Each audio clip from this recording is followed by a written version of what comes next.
Hello and good morning. मैं स्वाति आप सभी का स्वागत करती हूँ हमारे चैनल पर और आप देख रहे हैं खबरें फटाफट।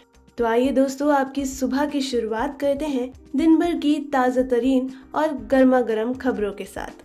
आप तो जानते ही हैं कि देश और दुनिया में क्या हाल है। कोरोना महामारी अपने पैर पसारती जा रही है। कई देशों में कोरोना के नए स्ट्रेन मिल रहे हैं, तो वहीं भारत एक बार फिर लॉकडाउन की तरफ बढ़ता नजर आ रहा है।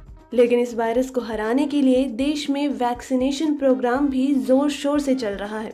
सरकार भी पूरी तरह से कोशिश में लगी हुई है कि सभी को वैक्सीनेशन मिले और देश से कोरोना वायरस को जड़ से उखाड़ फेंके।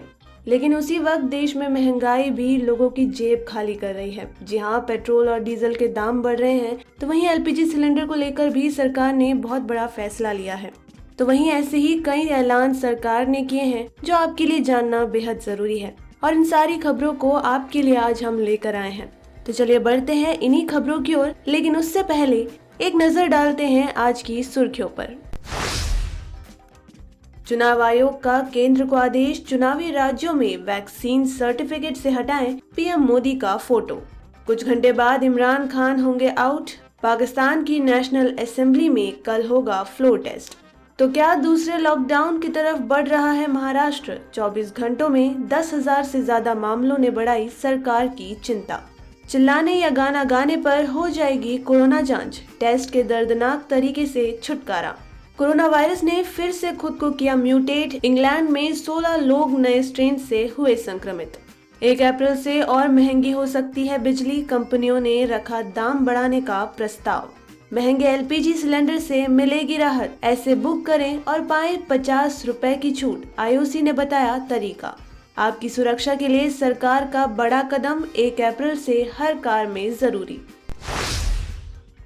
जी हाँ दोस्तों, इसी तरह और भी कई खबरें और अपडेट्स हैं जो कि हम आपको इस वीडियो में आगे बताएंगे। तो आप वीडियो के साथ अंत तक बने रहिएगा। और अगर आपको ये वीडियो पसंद आ रही हो तो इस वीडियो को लाइक और शेयर जरूर करिए और अपने विचार कमेंट सेक्शन में जरूर साझा करिएगा। और ऐसे ही लेटेस्ट खबरें और अपडेट्स जानने के लिए चैनल को जरूर सब्सक्राइब कीजिए। तो चलिए आपको ले चलते हैं आज की मुख्य खबरों की ओर। सबसे पहले जान लेते हैं देश में कोरोना का हाल। तो देश में कोरोना संक्रमण की रफ्तार एक बार फिर से तेज होने लगी है। देश भर में कोरोना के 18,327 नए मामले सामने आए हैं, जबकि पिछले 24 घंटे के दौरान 108 की मौत भी हुई है। केंद्रीय स्वास्थ्य मंत्रालय के मुताबिक इसके बाद देश में अब कोरोना के कुल मामले 1,11,92,088 हो गई है, जबकि कोरोना का इलाज करवाकर अब तक 1,08,54,128 लोग ठीक हो चुके हैं। कोरोना से अब तक 1,57,656 लोगों की जान जा चुकी है। तो वहीं देश में अभी भी कोरोना के 1,80,304 सक्रिय मामले हैं। तो चलिए बढ़ते हैं अगली खबर की ओर। 5 राज्यों में होने वाले चुनाव की तारीखों के ऐलान के बाद चुनाव आयोग ने चुनाव प्रचार को लेकर सख्ती बढ़ा दी है। जी हां, चुनाव आयोग ने केंद्रीय स्वास्थ्य मंत्रालय से जिन राज्यों में चुनाव होने हैं वहां कोरोना वैक्सीन के सर्टिफिकेट से पीएम मोदी की तस्वीर हटाने के लिए कहा है। केरल, पुदुचेरी, तमिलनाडु, पश्चिम बंगाल और असम में होने वाले विधानसभा चुनाव के मद्देनजर चुनाव आयोग ने यह फैसला लिया है। बता दें कि कोरोना वैक्सीनेशन के बाद लाभार्थियों को कोरोना वैक्सीनेशन का सर्टिफिकेट दिया जाता है। इन सर्टिफिकेट्स पर पीएम मोदी की तस्वीर को लेकर चुनाव आयोग ने स्वास्थ्य मंत्रालय को आदेश दिए हैं कि वो विधानसभा चुनाव के मुहाने पर खड़े राज्यों से इन तस्वीरों को हटा दें। इमरान खान साल 2018 में पाकिस्तान के प्रधानमंत्री बने थे। अभी उनके सत्ता में आए 5 साल भी पूरे नहीं हुए हैं और अब लगता भी नहीं है कि वे इन्हें पूरा कर पाएंगे। इसका संकेत खुद इमरान खान ने गुरुवार को दिया था, जब उन्होंने राष्ट्र के नाम संदेश दिया था। उन्होंने कहा, आराम से हाथ खड़े करें, कहे नहीं है मैं विपक्ष में चला जाऊंगा, अगर आप जीत जाते हैं मैं विपक्ष में बैठ जाऊंगा।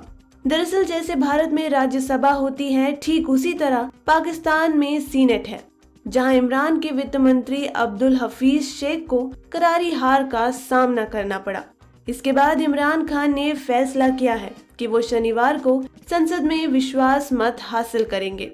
विश्वास मत से पहले इमरान खान ने जिस तरह का भाषण दिया है, उससे साफ लग रहा है कि अब इमरान की पीएम पद की कुर्सी पर कुछ ही घंटे बचे हैं। तो चलिए बढ़ते हैं अगली खबर की ओर। कोरोना जांच के दर्दनाक तरीके से अब छुटकारा मिल जाएगा। जी हां, नीदरलैंड के एक वैज्ञानिक ने कोरोना जांच का नया तरीका खोज निकाला है, जो पुराने तरीके से बिल्कुल अलग और काफी तेज है। नए तरीके से कोरोना टेस्ट करवाने के लिए आपको बस एक कैबिन में जोर से चिल्लाना या गाना होगा और आपका टेस्ट हो जाएगा। अब आपकी नाक और मुंह में सैंपल लेने की जरूरत नहीं होगी। बता दें कि कोरोना टेस्ट के नए और आसान तरीके की खोज करने वाले वैज्ञानिक का नाम पीटर वैन वीस है। पीटर के मुताबिक कोरोना टेस्ट के लिए शख्स को एयर लॉक्ड कैबिन में चिल्लाना या गाना होगा, तो वहीं एक इंडस्ट्रियल एयर प्यूरिफायर मुंह से निकले पार्टिकल्स को इकट्ठा कर लेगा, जिन्हें कोरोना वायरस की जांच करने में इस्तेमाल किया जाएगा। वैज्ञानिक पीटर ने कहा, अगर कोई शख्स संक्रमित है तो चिल्लाने पर उसके मुंह से 10,000 पार्टिकल्स निकलते हैं। इन्हीं पार्टिकल्स से कोरोना वायरस जांच की जाती है। चलिए बढ़ते हैं अगली खबर की ओर। महाराष्ट्र में जिस हिसाब से कोरोना के मामलों की रफ्तार बढ़ रही है, उसे देखते हुए यह आशंका भी जताई जा रही है कि राज्य दोबारा लॉकडाउन के दहलीज पर पहुंच सकता है। मुख्यमंत्री उद्धव ठाकरे खुद इस बात की आशंका जता चुके हैं कि अगर कोरोना के मामले इसी तरह से बढ़ते रहे और लोगों ने अनुशासन का पालन नहीं किया, तो उनके पास लॉकडाउन लगाने के अलावा दूसरा कोई विकल्प नहीं बचेगा। सरकार और स्थानीय प्रशासन लगातार जनता से कोरोना नियमों का अनिवार्य रूप से पालन करने का अनुरोध कर रहा है। बावजूद इसके कोरोना नियमों की नागरिकों द्वारा जमकर धज्जियां उड़ाई जा रही है। बीते 24 घंटों में महाराष्ट्र में 10,216 नए कोरोना के मामले सामने आए हैं। कोरोना वायरस लगातार अपना स्वरूप बदल रहा है। हर बार वो पिछली बार से ज्यादा खतरनाक होता जा रहा है।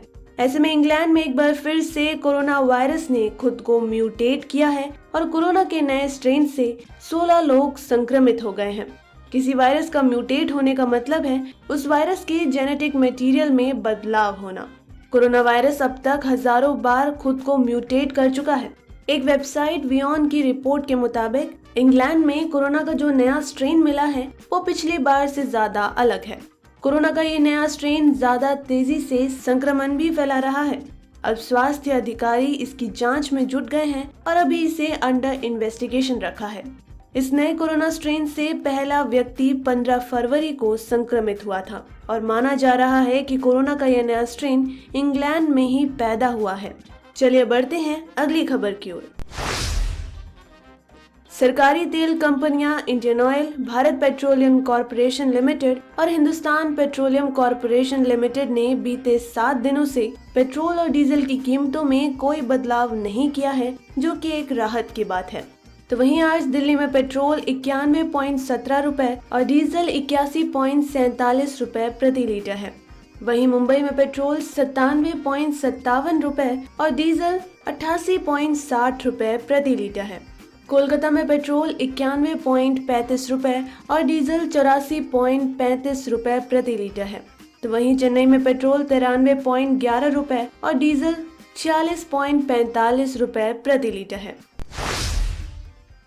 रसोई गैस की बढ़ती कीमतों से आम आदमी परेशान है। इस साल अब तक करीब 4 बार एलपीजी सिलेंडर के दाम बढ़े हैं, तो वहीं कुल बढ़ोतरी 125 रुपए प्रति सिलेंडर तक हो चुकी है। तो ऐसे में अगर आप भी एलपीजी सिलेंडर के बढ़ते दामों से परेशान हैं, तो आपके लिए राहत भरी खबर है। जी हाँ, इसके लिए बस आपको थोड़ी सी समझदारी से बुकिंग और पेमेंट करनी होगी। जी हाँ, एलपीजी सिलेंडर की बुकिंग पर 50 रुपए तक छूट की जानकारी इंडियन ऑयल ने अपने ट्विटर हैंडल से दी है। आईओसी के मुताबिक अगर आप इंडियन ऑयल का एलपीजी सिलेंडर यानी कि इंडेन बुक करते हैं, तो इस पर आपको फ्लैट 50 रुपए का फायदा हो सकता है। इसके लिए केवल एलपीजी सिलेंडर की बुकिंग और पेमेंट अमेज़न पे से करना होगा। ऐसा करते ही आपको 50 रुपए का कैशबैक मिलेगा। तो चलिए बढ़ते हैं अगली खबर की ओर। पेट्रोल, डीजल और रसोई गैस के बड़े दामों का बोझ झेल रहे बिहार के लोगों को अब बिजली विभाग भी झटका देने को तैयारी कर रहा है। जी हाँ, बिहार वासियों को अगले महीने से बिजली के लिए ज्यादा बिल चुकाना पड़ सकता है। साउथ और north Bihar power distribution company के प्रस्ताव को यदि बिहार राज्य विद्युत विनियामक आयोग मान लेता है तो उपभोक्ताओं पर महंगाई का एक और बोझ बढ़ने के संकेत मिल रहे हैं। बिजली विभाग से मिली अहम जानकारी के मुताबिक साउथ और north Bihar power distribution company ने बिजली की दर में 9 से 10% की बढ़ोतरी का प्रस्ताव दिया है। मोदी सरकार ने अपनी सुरक्षा के लिए बड़ा कदम उठाया है। जी हां, सड़क और परिवहन मंत्रालय ने 1 अप्रैल के बाद बनने वाली नई कार में एयरबैग अनिवार्य कर दिया है। अब कंपनियों को नई कारों में 1 अप्रैल से ड्राइवर और उनकी बगल वाली सीट के लिए एयरबैग लगाने ही होंगे। नए नियम के मुताबिक पुरानी कार जिनमें अभी एयरबैग नहीं है, उन्हें भी 31 अगस्त से पहले एयरबैग लगवाने ही होंगे। जी हाँ, बिना एयरबैग के सड़क पर दौड़ रही कार का चालान भी काटा जाएगा। सरकार की पूरी कोशिश सड़क हादसों में जान हानि के आंकड़े को कम से कम करने की है। कार में फ्रंट एयरबैग को जरूरी बनाने पर परिवहन मंत्रालय काफी समय से काम कर रहा था, जिसके बाद हाल ही में परिवहन मंत्रालय ने कानून मंत्रालय को प्रस्ताव भेजा था। तो वहीं अब कानून मंत्रालय ने भी सहमति दे दी है। इसके बाद नोटिफिकेशन भी जारी कर दिया गया है। तो दोस्तों, आज की इस वीडियो में इतना ही, लेकिन आप तक खबरें यूं ही पहुंचाते रहेंगे। आप बस चैनल के साथ बने रहिए और चैनल को सब्सक्राइब कर लीजिए। तब तक के लिए धन्यवाद।